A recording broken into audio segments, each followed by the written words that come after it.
ఏయ్ మీరు అడ్డం జరుగురా ఏయ్ జరగండి మీరు వాళ్ళకి ఫ్రీగా వదలండి.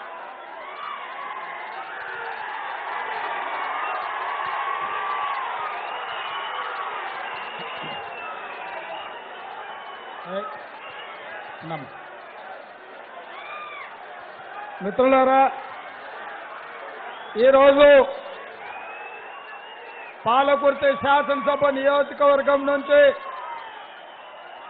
కాంగ్రెస్ పార్టీ అభ్యర్థిగా శ్రీ మల్లికార్జున్ ఖర్గే గారు, శ్రీమతి సోనియా గాంధీ గారు, శ్రీమతి యశస్విని, ఝాన్సీ రెడ్డి గారి కోడల్ని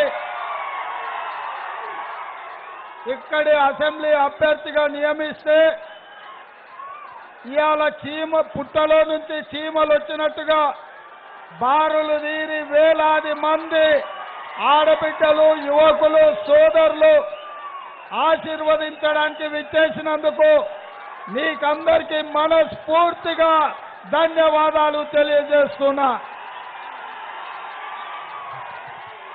మిత్రులారా, 2018లో నేను అనుకున్న ఈ ఊసరవెల్లి దయాకర్రావును ఓడించాలని, కానీ ఆయల్ల నా గురి కొంచెం తప్పింది. ఇవాళ ఈ వేలాది మంది ఇక్కడికి వచ్చి యశస్విని ఆశీర్వదించడానికి వచ్చిన మిమ్మల్ని చూసిన తర్వాత 2023లో ఊసరవెల్లి దయాకర్రావును ఓడించి పాతరేస్తారనే నమ్మకం నాకు సంపూర్ణంగా కలిగింది. మీకందరికీ మనస్ఫూర్తిగా ధన్యవాదాలు, కృతజ్ఞతలు తెలియజేస్తున్న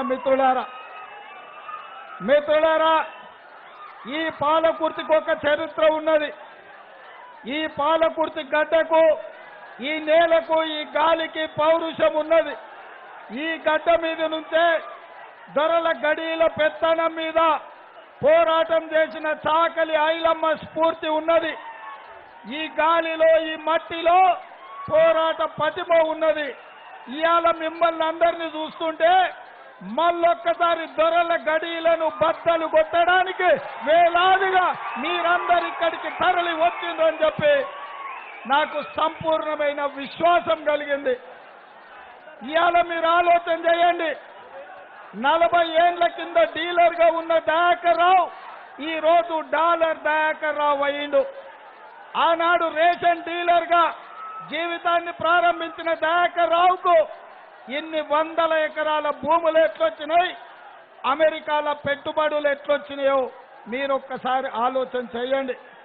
ఇవాళ ఎమ్మెల్యేగా, మంత్రిగా ఈ జిల్లాలో 40 సంవత్సరాలు ఏకఛత్రాధిపత్యం చేసిండు. ఈ పాలకుర్తిలో 15 సంవత్సరాలు ఎమ్మెల్యేగా, మంత్రిగా ఇక్కడ పనిచేసిండు. ఇవాళ మీరు ఆలోచన చేయండి, 5 ఏళ్లు మంత్రిగా, పంచాయతీరాజ్ శాఖ మంత్రిగా వేలాది మంది సర్పంచులు బిల్లులు రాక దీక్షలు చేస్తుంటే, సర్పంచులు ఆత్మహత్యలు చేసుకుంటుంటే ఏ ఒక్క రోజైనా సర్పంచుల సంఘాన్ని పిలిచి మీ సమస్యలేంది, మీ సమస్యలు పరిష్కరించడానికి నేను ఉన్నా అని ఏ రోజైనా మాట్లాడిండా? మీరు ఒక్కసారి ఆలోచన చేయండి. ఇవాళ వేలాది మంది సర్పంచులు, ముఖ్యంగా లంబాడి తాండాలలో, ఆదివాసీ గూడాలలో ఉండే సర్పంచులు ఇవాళ ఆత్మహత్యలు చేసుకుంటుంటే ఏ సర్పంచులకు బిల్లులు ఇచ్చిన పాపాన పోలే. కానీ ఈ ప్రాంతంలో 360 కోట్ల రూపాయలతో ప్రారంభించిన రిజర్వాయర్ ఇవాళ 700 కోట్లకు పెంచి 250 కోట్లు ఎర్రబల్లి దయాకర్రావు దోసుకున్నాడు. ఇవాళ ఝాన్సమ్మ గురించి నేను చెప్పాల్సిన పని లేదు. ఝాన్సీ రాజేందర్ రెడ్డి గారు మీ బిడ్డ, వ్యవసాయం నుంచి వచ్చిన కుటుంబం, వ్యవసాయం చేసుకుంటూ డాక్టర్గా చదివి అమెరికాకు వెళ్ళి అక్కడ వేలాది కోట్ల రూపాయలు, దాంతో పాటు మంచి పేరు సంపాదించుకున్నాడు. ఆయన సంపాదించింది ఆయన కొడుకులకు, ఆయన కోడళ్లకు, ఆయన కుటుంబానికో కాదు, ఈ పాలకుర్తి ప్రజలకు పంచి పెట్టాలని విద్య, వైద్యం, మీ ప్రాంత పేదోళ్లకు సేవ చేయాలని ఉన్న ఊరి కోసం, పెరిగిన ప్రజల కోసం, ఆశీర్వదించిన ఈ ప్రాంతం కోసం రాజేందర్ రెడ్డి గారు వందలాది కోట్ల రూపాయలతోని ఈ ప్రాంతంలో అభివృద్ధి కార్యక్రమాలు చేపట్టిండు. ఇవాళ ఈ ప్రాంతంలో విద్యాలయాలు కానీ, వైద్యం కానీ, ఈ ప్రాంతంలో ఏమి కావాలన్నా రాజేందర్ రెడ్డి గారి కుటుంబం వాళ్ళ సొంత పైసలతో సేవలు అందించారు. మరి నేను అడుగుతున్నా, ఇవాళ ఎర్రబల్లి దయాకర్రావు దోచుకుంటే రాజేందర్ రెడ్డి కుటుంబం, ఝాన్సీ గారి కుటుంబం, యశస్విని గారి కుటుంబం వాళ్ళు దాన ధర్మాలు చేసిండ్రు.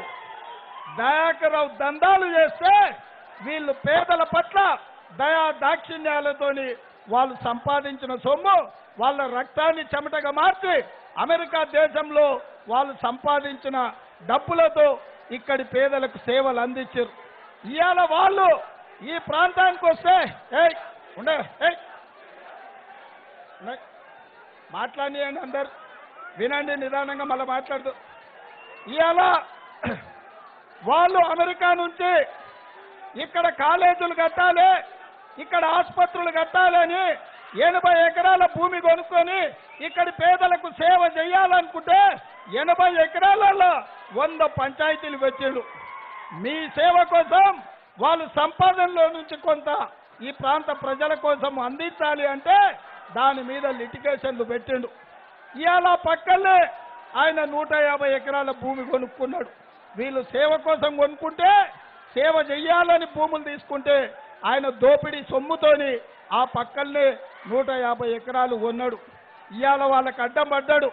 అందుకే ఝాన్సమ్మ పట్టుదలతోటి ఈ ప్రాంతానికి వచ్చి ఈ ప్రజల మధ్యలో ఉండి ఈ ప్రజలకు సేవ చేయాలని భారత పౌరసత్వం తీసుకోవడానికి ప్రయత్నం చేస్తే దళారులతోని దయాకర్రావు ఆమెకు పౌరసత్వం రాకుండా ఇక్కడ ఎన్నికల్లో పోటీ చేయకుండా ఇవాళ కుట్ర చేసిండు. కానీ ఝాన్సీ రెడ్డి గారు వెనక్కి తగ్గలే, ఆలోచన చేసిండ్రు. నన్ను నమ్ముకొని వేలాది మంది కార్యకర్తలు బయటకు వచ్చిండ్రు. ఒకవేళ ఈ యుద్ధం మధ్యలో ఆపితే ఆ కార్యకర్తల మీద అక్రమ కేసులు పెడతాడు, వాళ్ళని వేధిస్తాడు. ఎట్లయినా కార్యకర్తలకు, పాలకుర్తి ప్రజలకు అండగా నిలబడాలని తన కోడల్ని చిన్న పిల్లవాడునా ఇక్కడికి తీసుకొచ్చి మీకు అండగా ఉండడానికి మిమ్మల్ని అందరినీ తన కుటుంబం అనుకున్నది కాబట్టి తన కుటుంబాన్ని కాపాడుకోవడానికి తన కోడల్ని ఇవాళ ఈ ఎన్నికల్లో పోటీ పెట్టింది. పాలకుర్తి ప్రజలకి నేను విజ్ఞప్తి చేస్తున్నా, మీరు ఆలోచన చేయండి. ఈ ఎన్నికలు కానీ, ఈ పదవులు కానీ వాళ్ళ జీవితంలో ఎలాంటి మార్పు తీసుకురావు, వాళ్ళకి ఎలాంటి ఆదాయాన్ని తెచ్చిపెట్టవు. ఈ ఎన్నికలు ఈ ప్రాంత ప్రజల మేలు కోసం, ఈ ప్రాంత అభివృద్ధి కోసం, తను నమ్ముకున్న ఈ కార్యకర్తల కోసం తన జీవితంలో చాలా ముఖ్యమైన సమయాన్ని ఈ ప్రాంత ప్రజలకు ఇవ్వడానికి ముందుకొచ్చింది. అందుకే మిత్రులారా, ఇవాళ ఎర్రబల్లి దయాకర్రావు పాపం పండింది. ఇన్నాళ్ళు చేసిన మోసాలకు ఇవాళ ఇక్కడి ప్రజలు సమాధానం చెప్పబోతున్నారు. దయాకర్రావు అనేటోడు నమ్మక ద్రోహి, మిత్ర ద్రోహి, నమ్మించి మోసం చేయడంలో దయాకర్రావును మించినోడు లేడు. మాకందరికీ తెలుసు, నేను జైలుకి వెళ్ళడానికి దయాకర్రావు ద్రోహం చేసిండు, శత్రువులతో చేతులు కలిపిండు, కుట్ర చేసిండు. నేను జైల్లో ఉన్నా అంటే దానికి ఎర్రబల్లి దయాకర్రావే కారణం. ఇవాళ కాంగ్రెస్ పార్టీ కార్యకర్తలారా, ఇవాళ తెలంగాణలో తెలుగుదేశం పార్టీని దెబ్బతీయడానికి దయాకర్రావు కుట్రలే కారణం. ఆ రోజు శత్రుపక్షాలతో చేరి కుట్రలు చేసి తెలుగుదేశాన్ని దెబ్బతీసిండు. అందుకే ఈ వేదిక మీద నుంచి తెలుగుదేశం పార్టీ అభిమానులకు కూడా నేను పిలుపునిస్తున్నా, మీరందరూ కలిసి రండి, ఎర్రబల్లి దయాకర్రావును బొందబెట్టండి అని చెప్పి ఈ సందర్భంగా విజ్ఞప్తి చేస్తున్నా. ఏ బాబు, ఆపండి అంటే పిచ్చిలేసిందా, ఏం తల తిరుగుతుందని చెప్తుంది. ఉండండి, ఈరోజు మీరు ఆలోచన చేయండి. ఈ ప్రాంతానికి పట్టిన శని ఎర్రబల్లి దయాకర్రావు. ఇవాళ దయాకర్రావును ఓడించాలంటే మీరందరూ కలిసికట్టుగా పనిచేయాలి, మనమందరం కష్టపడాలి. నేను ఇవాళ ఇక్కడికి వచ్చిన కార్యకర్తలకు నేను మాట ఇస్తున్నా, మీ మీద కేసు పెట్టినా మిమ్మల్ని ఇబ్బంది పెట్టినా మిమ్మల్ని సతాయించాలనుకుంటే నేనుంటా మీకు అండగా, మీకోసం కూతబెట్టి దూరంలో ఉంటా. ఎవరు భయపడాల్సిన పని లేదు, ఎవరు ఎదరాల్సిన పని లేదు, ఎవరు బెదరాల్సిన పని లేదు. డిసెంబర్ 9 తారీఖు నాడు కాంగ్రెస్ ప్రభుత్వం వస్తుంది. కార్యకర్తల మీద పెట్టిన అక్రమ కేసులన్నింటినీ, కాంగ్రెస్ పార్టీ కార్యకర్తల మీద పెట్టిన అక్రమ కేసులన్నింటినీ డిసెంబర్ 9 నాడే ఒక్క కలంపోటుతోని తొలగించే బాధ్యత కాంగ్రెస్ పార్టీ తీసుకుంటుంది.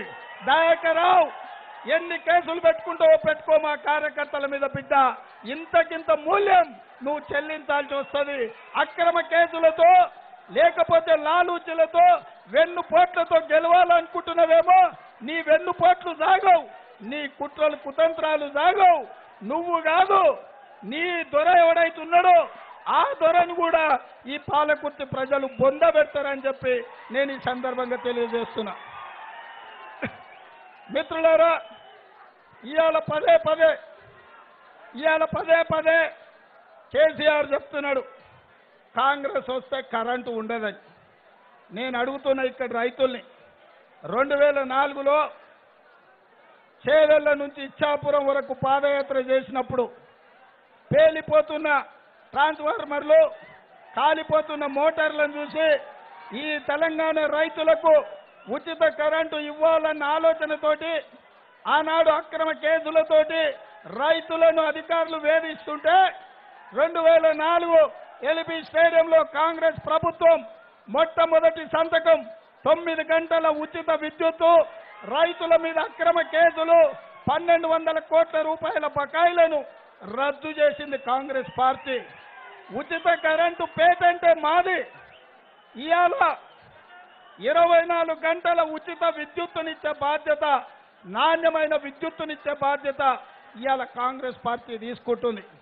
ఇవాళ కేసీఆర్ అంటున్నాడు, ఆయన అల్లుడు కొడుకు బిడ్డ చెప్తారు మా ఆయన 24 గంటలు కరెంట్ ఇస్తున్నారని. నేను చెప్పదలుచుకున్న ఎర్రబల్లి దయాకర్రావుకు, కల్వకుంట్ల చంద్రశేఖరరావుకు, హరీష్ రావుకు, తారక రామారావుకు, అదేవిధంగా కృష్ణారావుకు, ఎవరెవరు ఉన్నారో మీ రావులందరూ రాండి. ఎంతమంది రావులు ఉందో అందరు రండి. పాలకుర్తిలో సబ్ స్టేషన్ కాడికి పోదాం. ఒకవేళ అక్కడ లాక్ బుక్ తీద్దాం. మీరు 24 గంటల ఉచిత విద్యుత్ ఇస్తే ఇక్కడ యశస్విని, అక్కడ నేను నామినేషన్ వేయం. మీరే ఎన్నికలు చేసుకోండి. ఒకవేళ 24 గంటల ఉచిత విద్యుత్తు లేకపోతే కల్వకుంట్ల చంద్రశేఖరరావు నువ్వు నామినేషన్ వెనక్కి తీసుకోవాల్సిన పని లేదు.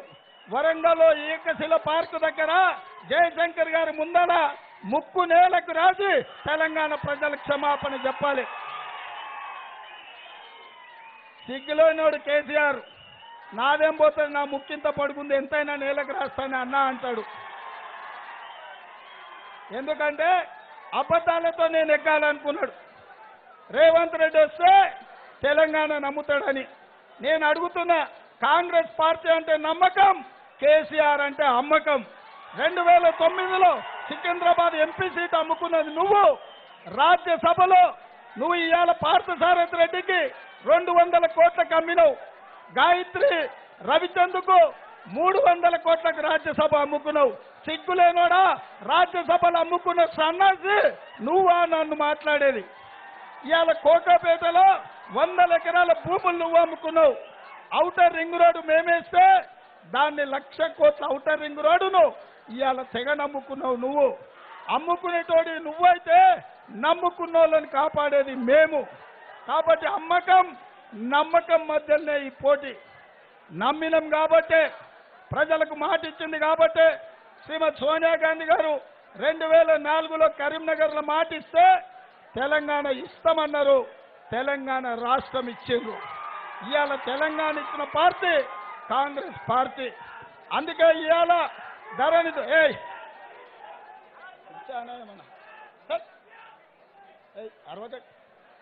ఇవాళ మీరు ఒక్కటే ఆలోచన చేయండి, ఈ తెలంగాణకు ఎవరు ఉండాలి? తెలంగాణ రాష్ట్రం ఇచ్చిన కాంగ్రెస్ పార్టీ ఉండాలనా? 10 ఏళ్ళు తెలంగాణను దోచుకున్న బీఆర్ఎస్ పార్టీ ఉండాలనా? ఇవాళ కేసీఆర్ తెలంగాణ నెంబర్ 1 అంటుండు. ఏడ నెంబర్ 1 అయిందా? తాగుబోతులలో నెంబర్ 1 అయింది. కేసీఆర్ వచ్చినాక 3000 వైన్ షాపులు, 1800 బార్ షాపులు, 62,000 బెల్ట్ షాపులు తెరిచారు. ఇవాళ ఏ ఊర్లో పోయినా మంచినీళ్ళ సీసా దొరకలేదు, మందు సీసా మాత్రం పక్కింట్లోనే బెల్ట్ షాప్ ఉంటుంది. ఇవాళ తల్లిదండ్రులు మొగుడే కాదు, ఇవాళ బడికి పోయే పిల్లగాడు కూడా మందు తాగి బీర్ సీసాలు చేతులు పట్టుకునే పరిస్థితి వచ్చింది. బీఆర్ఎస్ జెండా మోసే పరిస్థితి వచ్చింది. ఇవాళ మా పిల్లల్ని తాగుబోతులు తయారు చేసిందని చెప్పి ఆ తల్లిదండ్రులు ఇవాళ బాధపడుతున్నారు. అందుకే మా అక్కలకు, మా పెద్దమ్మలకు నేను ఒక్క మాట చెప్పదలుచుకున్నా, ఈ తాగుబోతుల దరిద్రం పోవాలి, బెల్ట్ షాపులు బంద్ కావాలి, ఇవాళ మన కుటుంబాలు బాగుపడాలి అంటే కాంగ్రెస్ పార్టీ గెలవాలి. కాంగ్రెస్ పార్టీ గెలిచి నిలబడ్డప్పుడే ఇవాళ పేదలకు మేలు జరుగుతుంది. అందుకే ఈరోజు ఈ వరంగల్ జిల్లాలో నీళ్లు బారుతున్నాయంటే శ్రీరామ్ సాగర్ ఫేజ్ 2 ఈ పాలకుర్తిలో వచ్చిన నీళ్లు అది కాంగ్రెస్ పార్టీ తీసుకొచ్చింది.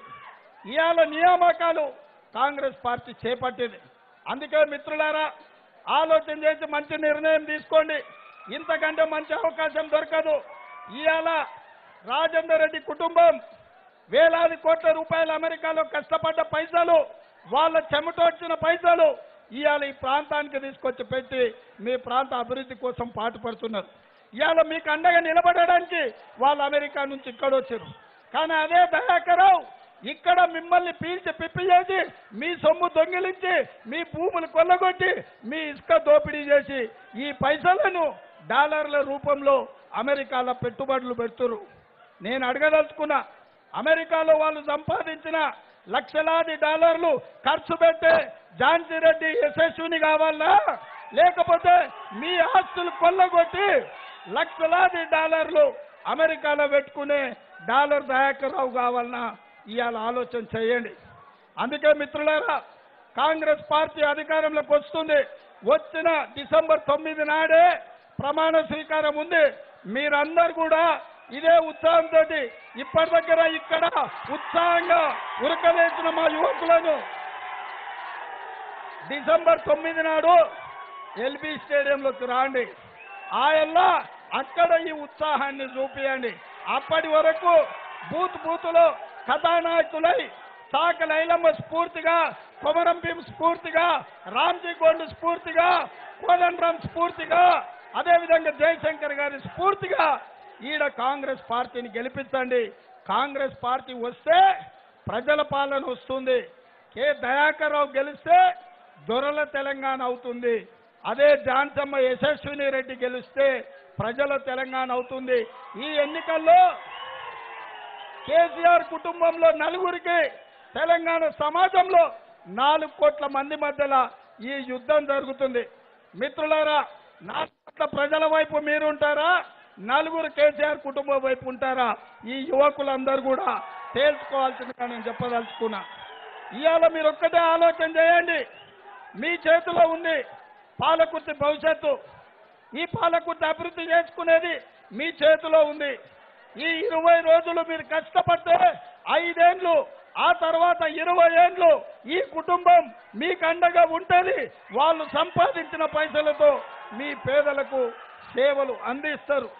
అందుకే మీ అందరు ఉత్సాహం చూసినాక దారెంబడి వస్తుంటే వేలాది మంది అక్కడ పోతున్నారు. నేను సభ అక్కడికి పోతే అక్కడుందేమనుకున్నా, కానీ సభ ఇక్కడుంది. ఈ సభ చూసినాక చెరువు నిండి అలిగెళ్ళి ఎట్లా నీళ్లు వాడతాయో ఆ దారం బట్టి మత్తడి వంగినట్టు దారంబడి మొత్తం వేలాది మంది ఉన్నారు. ఇవాళ మిమ్మల్ని చూస్తుంటే నా కడుపు నిండింది. ఇవాళ మీ మీద నాకు నమ్మకం వచ్చింది. నేను ధైర్యంగా యశస్విని, ఝాన్సీ గారిని మీరు గెలుస్తున్నారనే నమ్మకంతో నేను హైదరాబాద్ వెళ్తున్నా. రాహుల్ గాంధీ గారికి చెప్తున్నా, సోనియా గాంధీ గారికి చెప్తున్నా, మల్లికార్జున్ ఖర్గే గారికి చెప్తున్నా, పాలకుర్తి కాంగ్రెస్ గెలుస్తుందని. గెలుస్తుందా? ఆ చివరికి ఉన్నోళ్ళు కూడా చెప్పాలి, చెయ్యొద్ది. అక్కడ ఉన్నోళ్ళు చెప్పాలి, ఇక్కడ రోడ్డు మీద ఉన్నోళ్ళు చెప్పాలి, ఆ పక్కన చివరికి ఉన్నోళ్ళకి చెప్పాలి. పాలకుర్తిలో కాంగ్రెస్ గెలుస్తుంది కదా, గెలుస్తుందన్న వాళ్ళు అందరు చేయి పైకెత్తండి. రెండో చేయి ఉంటే రెండో చేయి కూడా ఎత్తండి. జై కాంగ్రెస్, జై కాంగ్రెస్. హస్తం గుర్తుకే, హస్తం గుర్తుకే, హస్తం గుర్తుకే.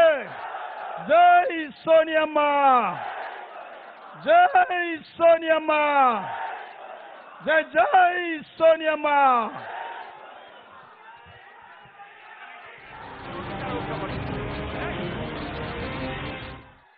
ఇప్పుడు మనకు టీఆర్ఎస్ పార్టీకి రాజీనామా చేసి బీఆర్ఎస్ పార్టీకి రాజీనామా చేసి వచ్చినటువంటి మాజీ మంత్రివర్గ కొడుకు ప్రవీణ్ రావు గారిని వారి శాల్వా కప్పాల్సిందిగా నేను రేవంత్ రెడ్డి గారిని కోరుతా ఉన్నాను.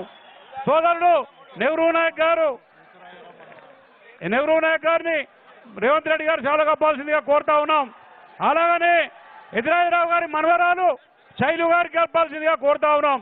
పెదగాని సోమయ్య గారికి బీజేపీ రాష్ట్ర నాయకులకు ఈ రోజు బీజేపీకి రాజీనామా చేసి మీ నాయకత్వంలో చేరుతా ఉన్నారు. పోలీస్ వెంకన్న గారికి, పరిపాటి రామ్మోహన్ రెడ్డి గారికి, జలగ వెంకన్న గారికి, బొమ్మవైన కుమార్ గారికి, మంద కొమరయ్య సర్పంచ్ గారికి, గూడూరు గారికి, గుగులోత్ బాలు సర్పంచ్ మల్లంపల్లి గారికి, మాచర్ల పుల్లయ్య మాజీ సర్పంచ్ గూడూరు గారికి, బొమ్మరమైన వెంకన్న గారికి, చంద్రబాబు గారికి, పాలకుర్తి సర్పంచ్ల ఫోరం ఉపాధ్యక్షులు ఉప సర్పంచ్ చంద్రబాబు గారికి, సురేందర్ రాజు గారికి,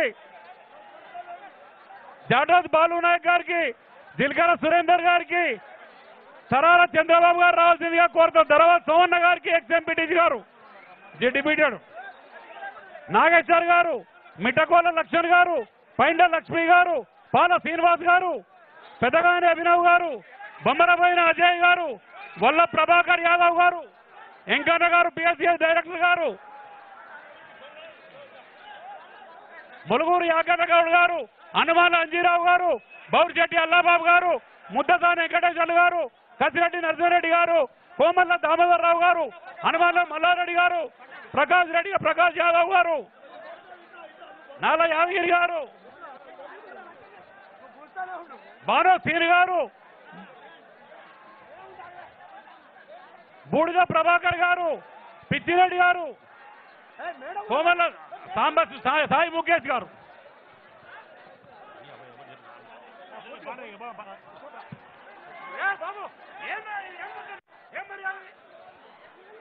మన క్రమశిక్షణలో కూడా పోతా ఉన్నాం.